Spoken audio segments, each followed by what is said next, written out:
I'm Veronique. And I'm Sylvia, Welcome to the High Vibes and the Mind podcast. where multicultural moms connect.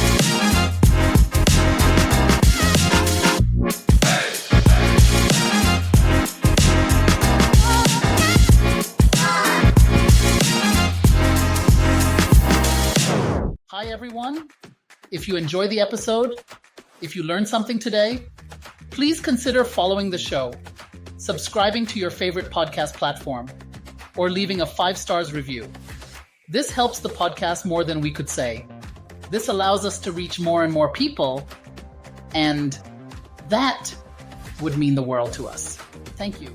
Hi, everyone. Welcome back to the show. So today we're going to talk about spirit guides. We have a guest. Her name is Vanessa Stewart. She's a writer and intuitive channel who works as a soul guide. She has helped people worldwide learn how to connect and work with their spirit guides.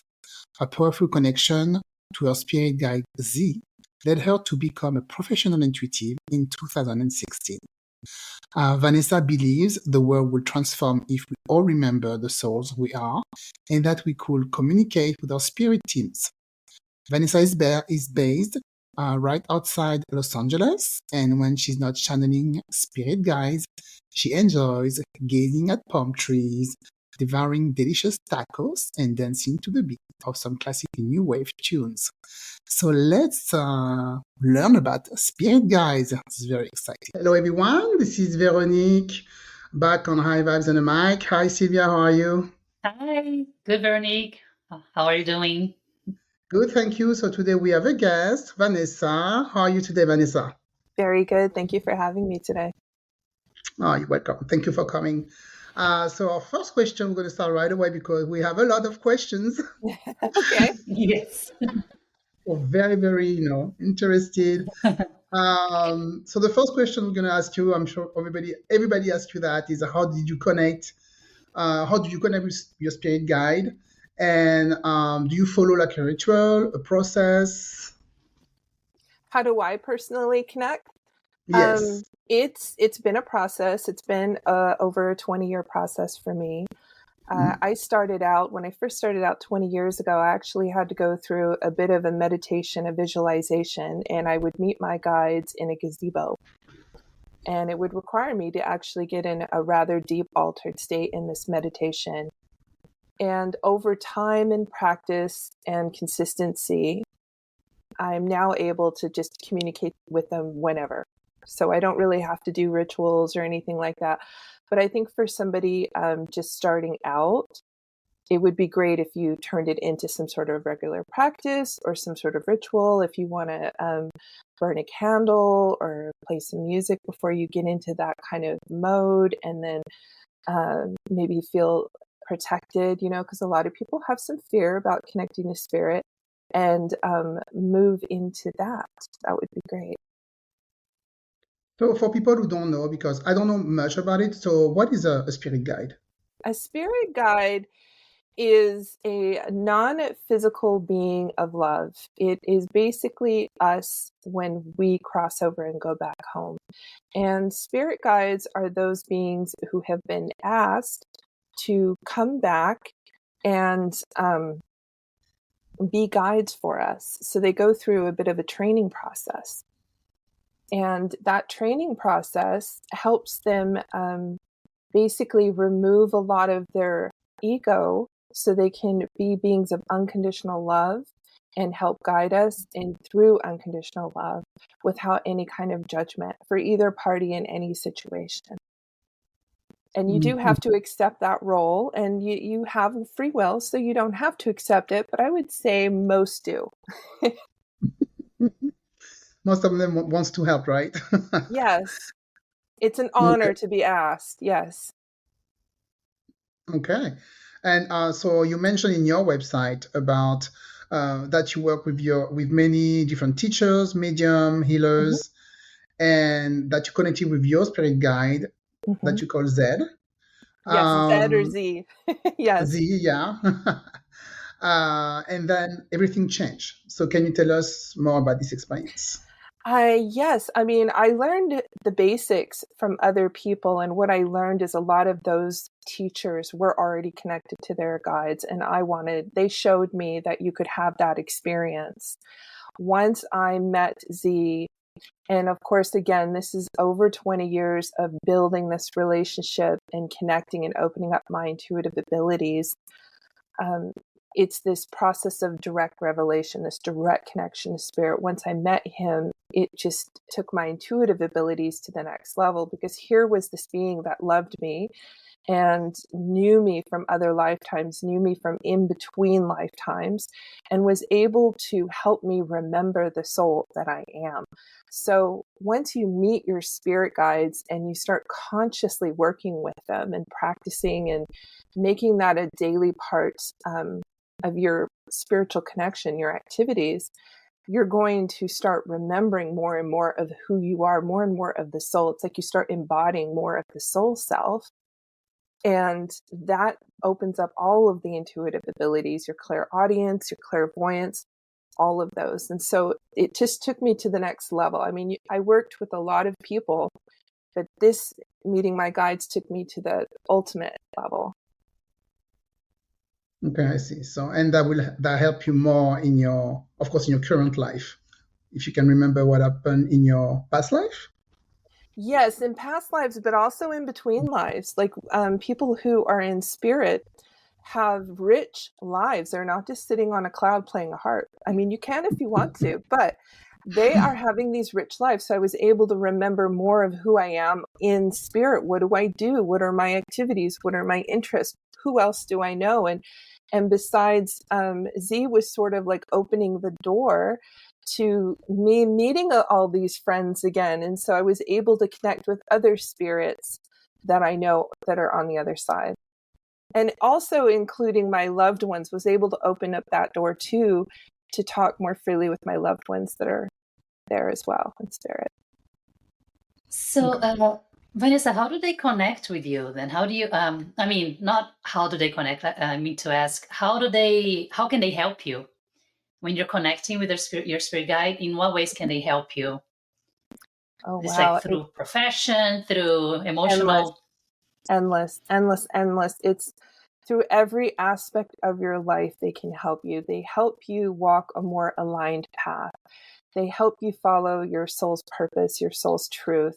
They help you follow your dreams. They help you achieve those things that you want to achieve, but to do it in a soulful way. It's not just about going and making a lot of money and getting a big house and a car. It's about really aligning with your soul truth, remembering why you came here, why you're here this time. What did you want to really experience? But they can help you with the simplest things. We're talking about finding a great parking spot. We're talking about having a smooth trip to the grocery store, making sure beforehand that you create the smooth experience where there's little to no traffic. You find the perfect parking stop. You go in, there's not a line at the checkout.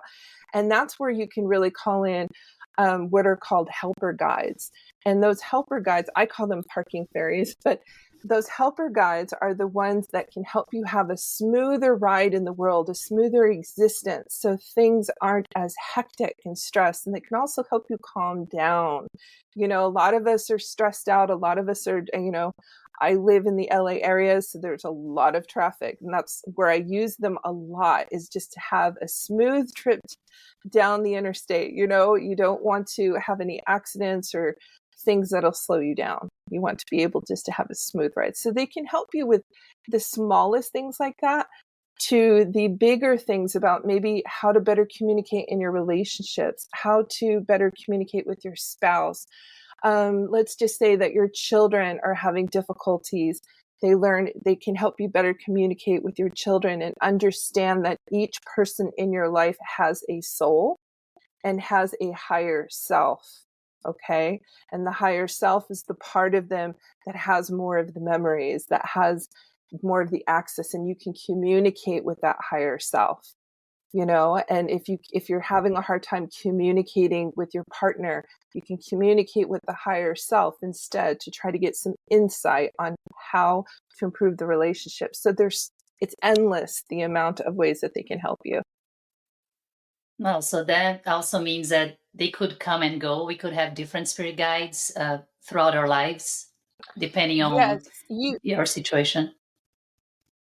yeah, you usually have anywhere from, in my experience, I found people usually have primary guides, and it's usually between 1 to 3, maybe more. And the primary guides are the ones that are with you from the moment you're born until the moment you cross over. And then there's what are called teacher guides. And these teacher guides can come in during a short time. Like I had a teacher guide that was just with me through university.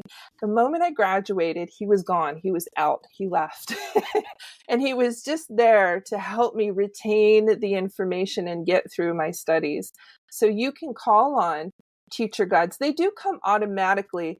But let's just say you're a musician and you really are inspired by the Beatles and you want to maybe call on John Lennon to kind of give you a hand on writing a song. That's completely possible as well. Spirit is available to you and they do act as guides. Yeah. So what if you're done with your spirit with their work? Like you're kind of okay, you already helped me with this. Now I'm moving on to another phase. Do they leave on their own, or do we need to invite them to leave when kind of like when the contracts are over between you and this spirit guide that is a temporary one? I mean, you can. Usually they know. They just know that energetically they know when it's the end. Like my guide Karan that helped me through university, he just left. He took off. I didn't have to do anything to get him to leave. I actually didn't know that he left, and I found out later, and I was kind of sad because I really liked his energy. No. It's like, please come back. Yeah. So how do you help people connect with their spirit guides? Like, especially the ones who don't really know anything about it, how can they make that connection? Is this through your sessions, or is there an easy way for them to do it? They certainly can work with somebody like me and go through a process that I do, which is it's a coaching and mediumship session. And I take somebody through the process of energetically connecting to their guide. And they connect to what I call the energetic signature. Everything and everywhere and every place, every person has an energetic signature. So I go through feeling. And feeling is the number one because we're all psychic. We all have psychic abilities. Some of us are just more advanced than others, but this is a skill that you can build. And most of us are clairsentient, which is clear feeling. We can feel energy. That's our natural soul self, feeling the energy. And so I usually take people through a process of connecting through that energy rather than maybe doing the mind yet, so clairvoyance, because that's something not everybody has or can do, but it just depends. I go wherever somebody is at and I work with their guides. So their guides are speaking to me, telling me about the person, how to work with the person, what the person needs to know at that time. But if you wanted to do it on your own, which is what I kind of did, I worked with mentors later, but in the beginning, I just read a lot of books. And meditation is always a great way to start to slow you down a little bit. But I know from experience, not everybody likes meditation or can do it. So if you can't sit down and really focus, then try a walking meditation. Do some mindfulness practices, like get out in nature, point out the birds, point out the trees. Just get into kind of more of a state where your mind is more open. And then just send out the intention. Intention is everything. Send out the intention. I'd like to meet my spirit guides. I'd like to know you. The moment you open that door, they will come in and they'll start showing you signs. They'll show you feathers. You can ask to see a red balloon, and there it is. And they'll start playing with you. It's like a bit of a childlike sort of sense of curiosity that you need to have. And they will come in because they will be so excited the moment you even are curious. And that's what happened to me. The moment I was open to it, it just started. The song signs came in, the number signs came in.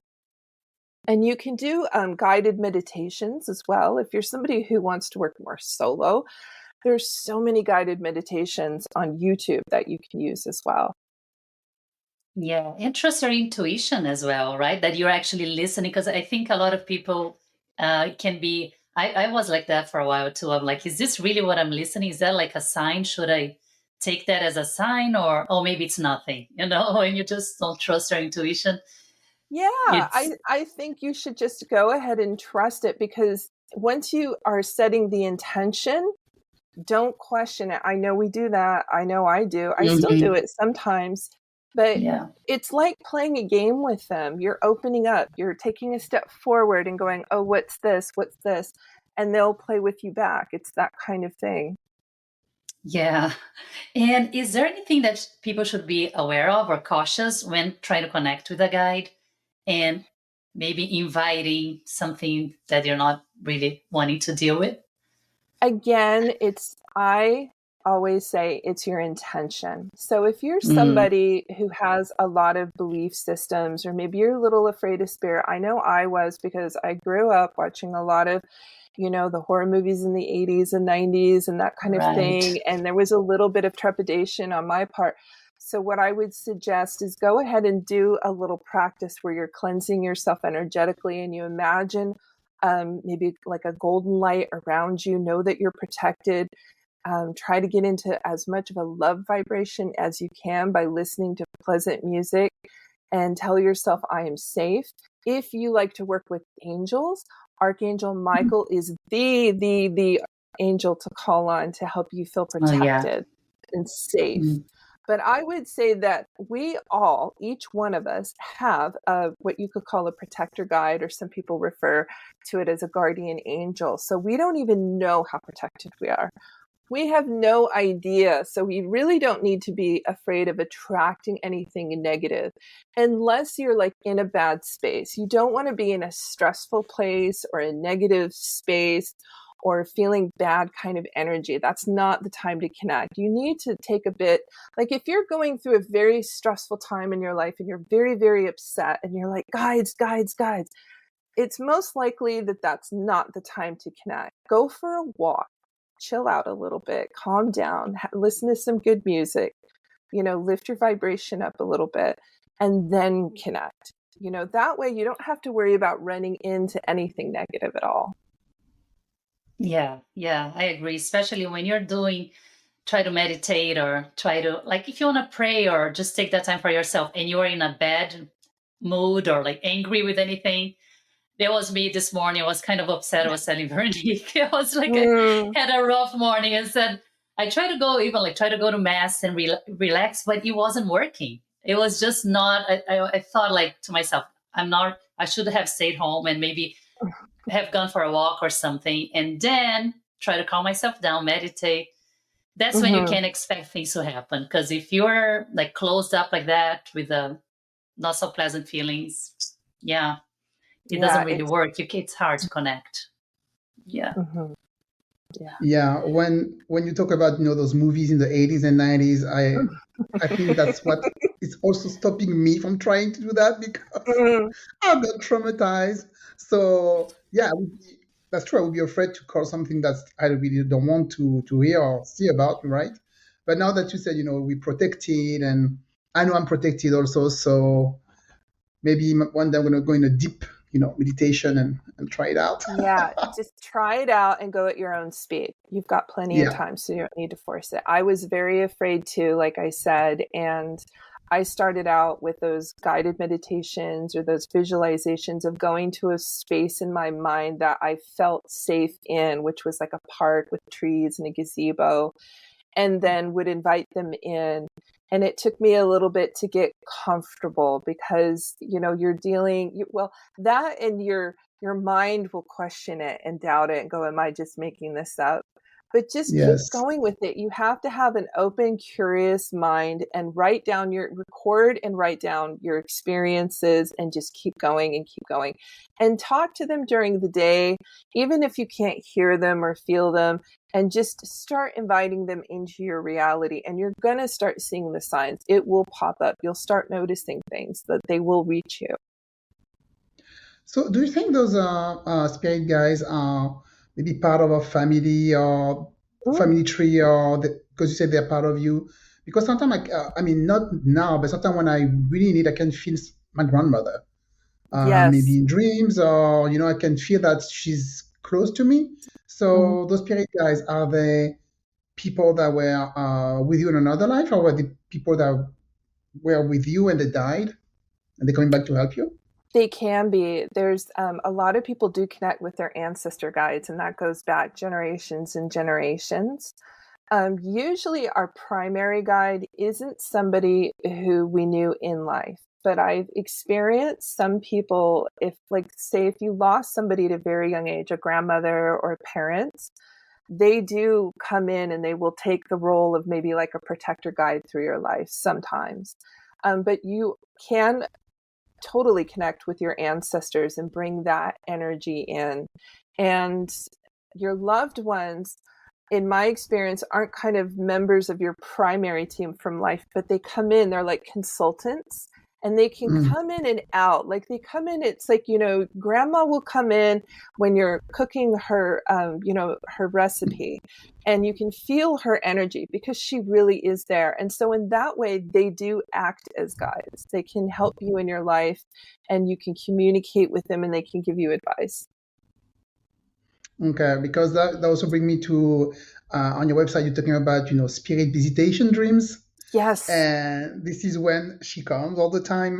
When I have like a decision, I remember when I met my husband, when I was engaged at the time, and I know she came in a dream and she was like, "Congratulations, that's the one." Aww. I remember that dream, and she was like, "Yeah, Wow. you guys are gonna get married."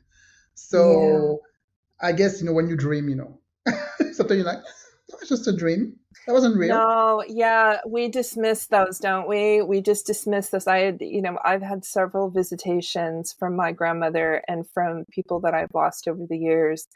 They're so real. And usually there's a telltale sign, okay? And the telltale sign is the emotion and the feeling.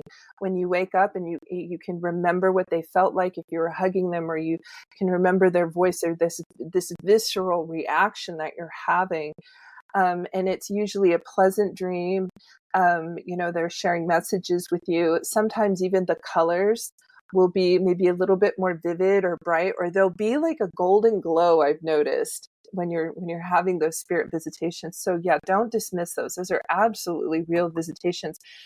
Spirit and are made of energy, and they insert themselves into our dreams. So it's kind of like, from what they've told me, they sort of kind of watch the dream that we're having, and then they pick the perfect time to come into the dream. So you can have the most mundane dream where you're shopping at the grocery store, and grandmother will just come in, and there you see her coming up the aisle, and and then it turns into this more visceral dream all of a sudden, and you're having this conversation or something like that. Those are completely real. They love, love, love to visit us in our dreams, because that's when we're most open. And I like to tell people, those dreams that you're having, you can have those in the daytime in your real life through that more tangible experience if you're opening up to their spirit. And you may feel their presence. You could smell their perfume or their cologne. Or after you've worked with developing your clairvoyance, you can kind of see them in your mind's eye. Like their face will just pop up in your mind all of a sudden, and you're like, "Oh, you're here. Hello, how are you?" And you can communicate, and you really can have that close of a connection. It just takes time and practice, and it's like remembering that skill, because I think we forget. When you're a child, you still have it, and then over time we forget it. So it's just a practice of remembering. Yeah, I completely. Could it be also bad, like if you have like a bad dream or something? Is that just you being stressed out? If I don't it's think that could it be like a bad spirit? yeah, if you're having a bad dream about a loved one, like let's say that your loved one unfortunately passed away in a tragic accident, and you're having a bad dream, maybe that they're stuck or they're in a bad place, that's usually more about your own feelings. Okay, they are scooped up by their guides, their angels, and they're taken over. So if you're having bad dreams like that, check yourself and check your feelings. Check if you're worried about them, and ask to be cleansed of that. Ask your guides or your angels to cleanse you of that, so you can start having positive dreams. In the case of like animals and animal guides, I always like to point out to people, if you're having a recurring bad dream that you're being chased by something like a black bear, and that's a recurring dream you've had for 20 years, try in your next time that you have that dream to turn around and face the bear, because in my experience, that bear is trying to give you medicine, is trying to share their energy with you. So yeah, watch those dreams. So with animals and animal guides, they like to come through sometimes where you're being chased or you have a snake that's wrapping itself around you. Go wake up from the dream, write it down, and look up the spiritual meaning of the snake or the spiritual meaning of the bear. And look for how it relates to you. Look if it resonates with something that you're going through or some kind of aspect of their energy that you need in life. So it would be like, sorry, like facing your fear, or yes, there's something stressing you out, and usually it can be, but let's just say that you're somebody who lacks courage in life to go after what you really want, and you're being chased and chased and chased and chased by this bear. And at some point you turn around and you face the bear, and all of a sudden the bear just becomes like a floppy dog or something and is just happy to see you. Then you've conquered that. And it's like you are incorporating the energy of the bear, of the courage of the bear to just walk your truth. And this is just one example of an experience with power animals. This is kind of a shamanic viewpoint of the world, to see animals as guides like that. Wow. Okay. Yeah, I never thought about that like this. So I have a book about spirit animals. Animals Speak. Yeah, have you heard of that one? That is the one that I always recommend. It's the best book out there. Yes. Yeah, it's such a great book. Yeah. It'll tell you all the meanings. Yeah, of all the if you have so you also can help someone find out about their animal guides, spirit guides. Yes. Yeah. If they show up, yes. If they show up, and plenty of people will have animal guides that do show up during my sessions. Nice. As well as all sorts of different types of guides, like even guides that are otherworldly, you could say. Oh, I believe you. Yeah. So interesting. You know your animal guy, Sylvia?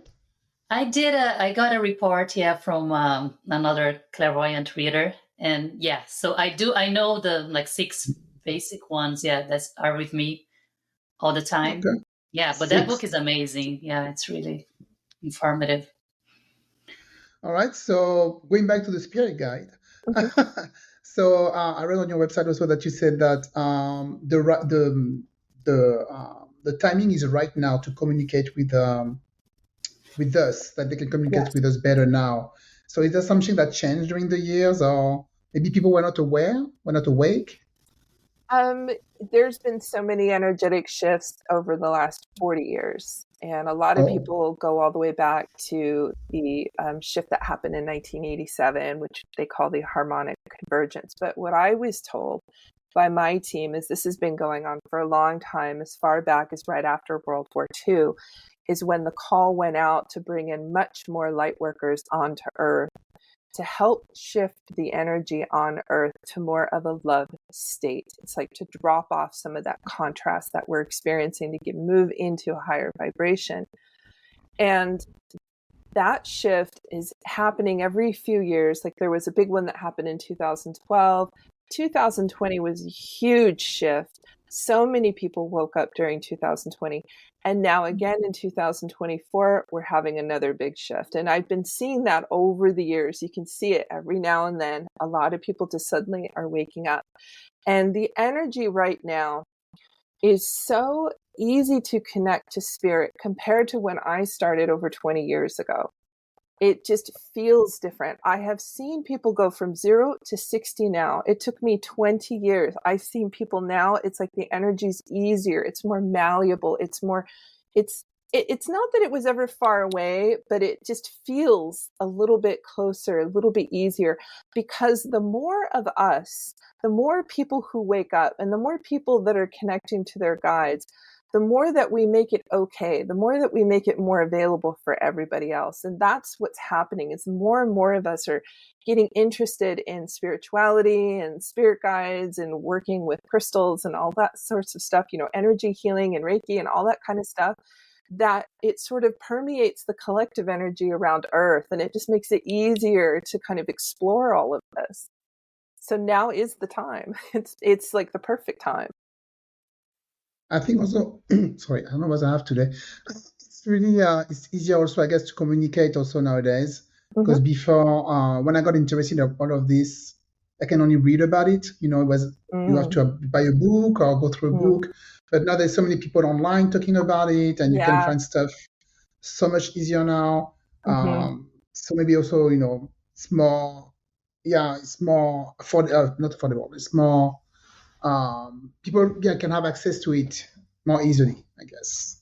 Yeah, there's so much more information. Just even since I started professionally being a medium in 2016, it's just exploded. And it really exploded after 2020. A lot of people went through a shift and really found their true selves and their true passion. And I remember in the 90s, there wasn't a lot of books. And it was like, there were only a few authors at that time that were writing about this kind of stuff. And now it's so extensive, and it's everywhere. Like I remember having to go to the occult section at the bookstore, and there to just be like maybe one or two little books. And now it's everywhere. You can go into the most, average store and find stuff on crystals and on meditation. And it's becoming much more mainstream. And again, that ties back to, it's getting easier because more people are being open and they're accepting it. Yeah. I remember when I started taking courses, meditation courses, 2014.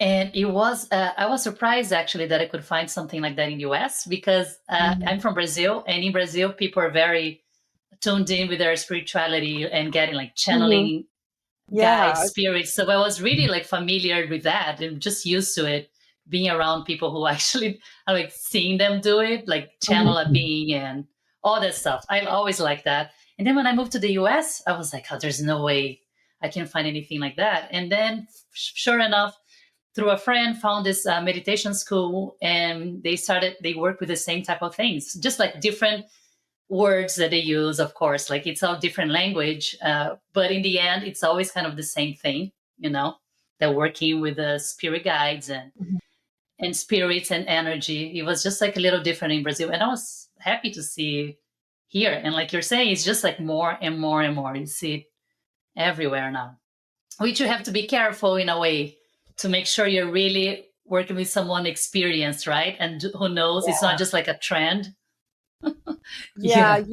Discernment is key. You really want to be discerning and check in with how you feel when you're working with somebody. If somebody makes you feel fearful to connect to spirit, fearful to know who you are, or they tell you my way is the only way, those are two big, huge red flags. So you don't want to work with somebody like that. You want to work with somebody who makes you feel good, who's positive and empowering, and tells you that you can do it too. Not somebody who says, I'm the only one that can do it, but helps other people reach, that pinnacle, that connection with their soul self. Yeah, exactly. And so what are the courses that you offer? The courses, not courses, readings that you offer to people? I want to take one. I want to see if I have any new guides. It's my Meet Your Spirit Team session right now that I'm doing. And that's the mediumship and coaching session where I take somebody through visualization too. And even if you know who your guides are, or even if, whatever level you're at, it can deepen that process and deepen your connection with them. And then once you've worked with me through that space, we can do successive sessions where we get more into your soul self, more into your past lives. Because the main thing that I'm trying to help is to help people remember the soul they are. That's what was so wonderful about my process with my guides was not just connecting to them and working with them on a daily basis, but to really get to know who I am, get to know my other lifetimes, get to know why I'm here, my purpose, what I'm doing, what I'm good at, what am I here to heal, if anything, what are my challenges, those types of things. So I love working with people on understanding their soul history and their other lifetimes and why they're here. Yeah, I love that. And especially when you can actually break patterns from old past lives that you don't need to be dealing with this lifetime. If you don't know how to, if you are not working with someone who can help you with that, you're just going to be always stuck in the same pattern over and over again and not learning your lessons. So I think that would be great for that, a reading. Yeah. Awareness is key. That's something my guide Z often says to me. Awareness of that's key. To become more aware of those imprints, those energetic imprints that we carry through successive lifetimes. Yeah, I agree. All right. So, do you have another question? No, I was just going to ask, where do people can find you then? Oh, yeah. Do you have a website, an Instagram account? Yeah, they can follow you? Yeah, you can find me. My website is spiritguideconnection.com, and my Instagram handle is also Spirit Guide Connection, and I'm on Facebook as well, Spirit Guide Connection. It's all easy. Yeah, easy peasy. Yes. That's how I like it. Yeah.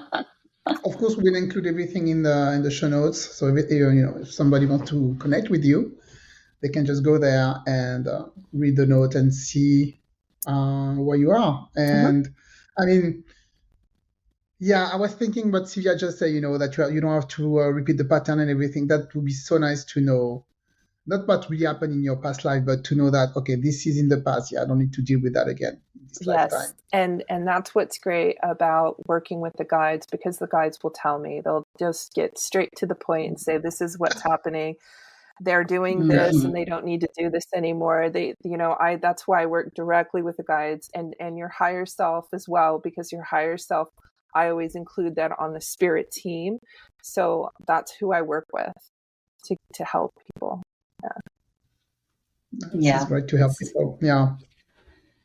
Very nice. Yeah. I'm going to send you an email because I think we always and I work with, I'm a psychic and I also clairvoyant reader, and I do take classes just to keep up with, working on my own energy. But I always feel like I need to have another healer, another person to look at my energy. And it's just like every month doing a massage, a body massage. I feel like having this type of healing massage is very important for us. So doesn't matter if you work with energy or not, it's good for everyone. Yeah, it definitely helps to check in. Yeah.